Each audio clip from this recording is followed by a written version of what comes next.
Anandji, when we talk about Delhi riots, I think one other thing that happened just a few months later was the rioting in Bangalore, although for a shorter period of time.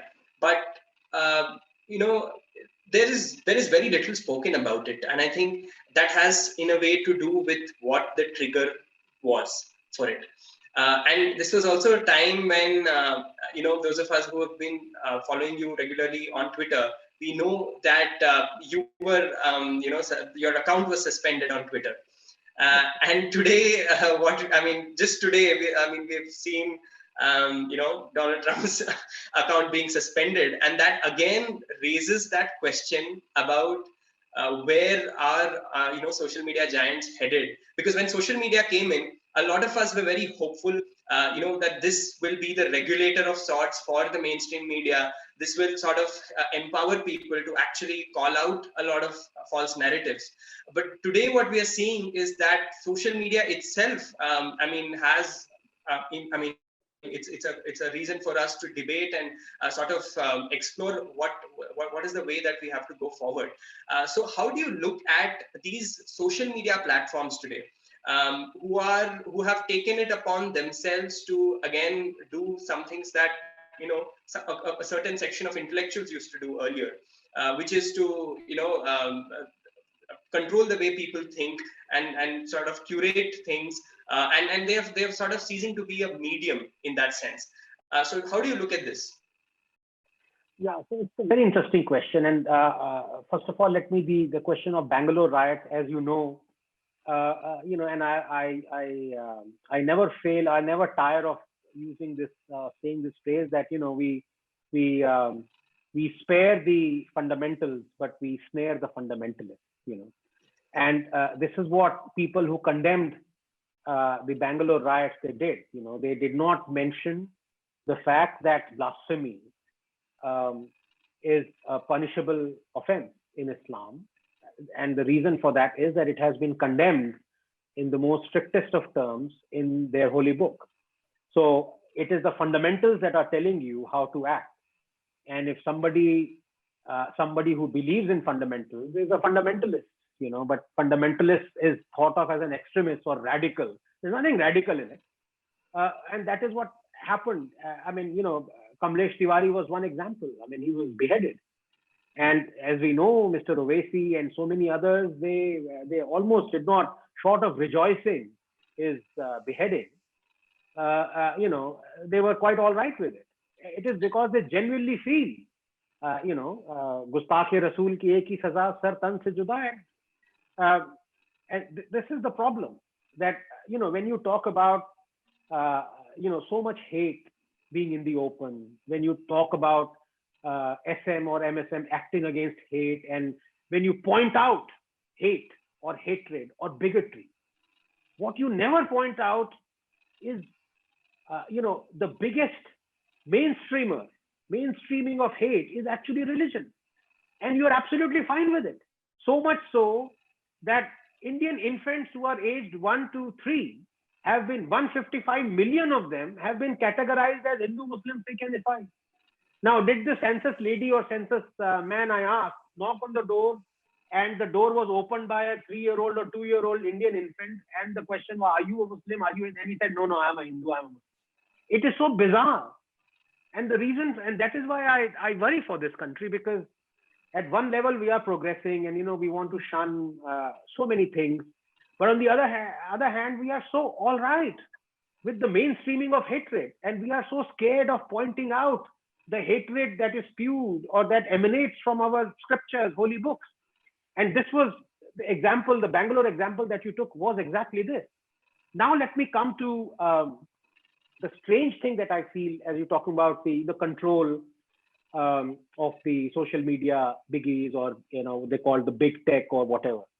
Now in India, ironically, you see the control or the lessons or the teachings or the preachings for someone to control something actually emanates from the state, because our constitution has articles written in it that are controlling. For example, we don't have our freedom of speech is subject to a lot of restrictions. And those restrictions were increased by Jawaharlal Nehru in the First Amendment. We know that, Article 9, Clause 2A. So it is subject to public order, public decency, this, that. But the fact is, who is going to decide? Whenever you say something is subject to something, that this is hate speech, this is not, this is something which is bigoted, this is not this, you are the one who's editorializing. Not only you are choosing, you are acting as a judge, you're acting as a god, and it is completely subjective. I may think of something that was, for example, and my banning of Twitter is a perfect example. So my banning of Twitter, my banning by Twitter of the tweet where I quoted a holy verse was considered as a hate speech. And I was banned, I was blocked. But after 10 days or after, I think 15, 20 days, I can't remember, I was unblocked and they apologized for it. Because somebody must have told her, "Arey, pagal ho gaya kya? Ye to verse hai. Why are you blocking him?" Because by that logic, what you're saying is that verse is hateful. Now you see what I mean?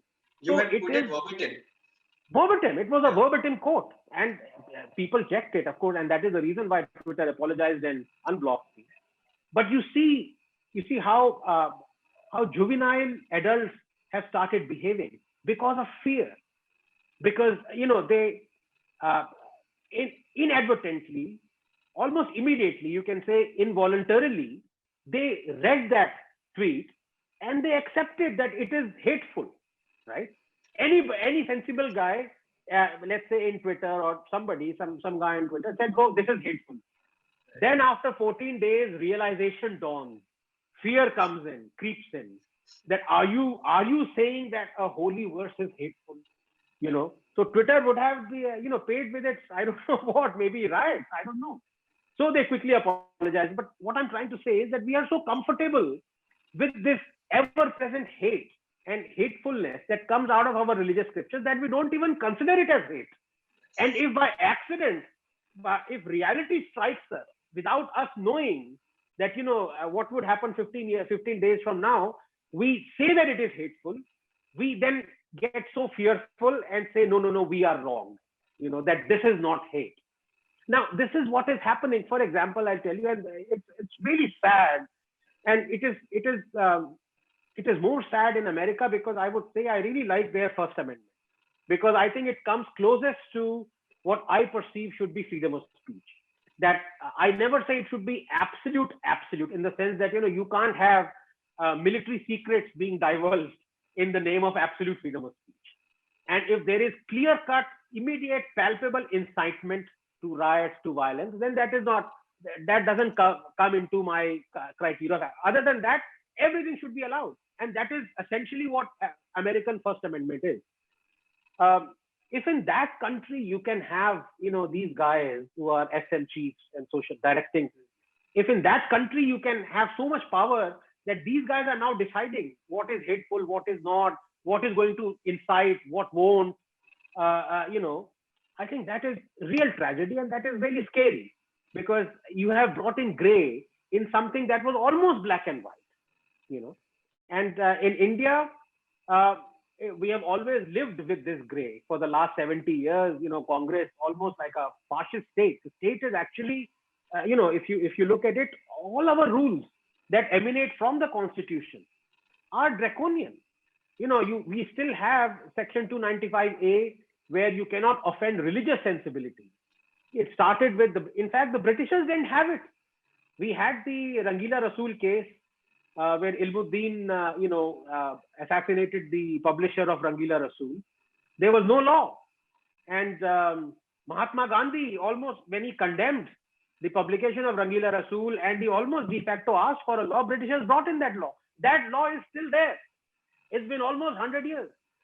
And we are proud that law exists.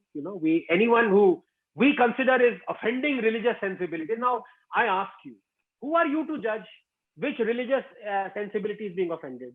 You have a holy book where 53% of the verses are condemning the non-believers, are condemning the kafirs.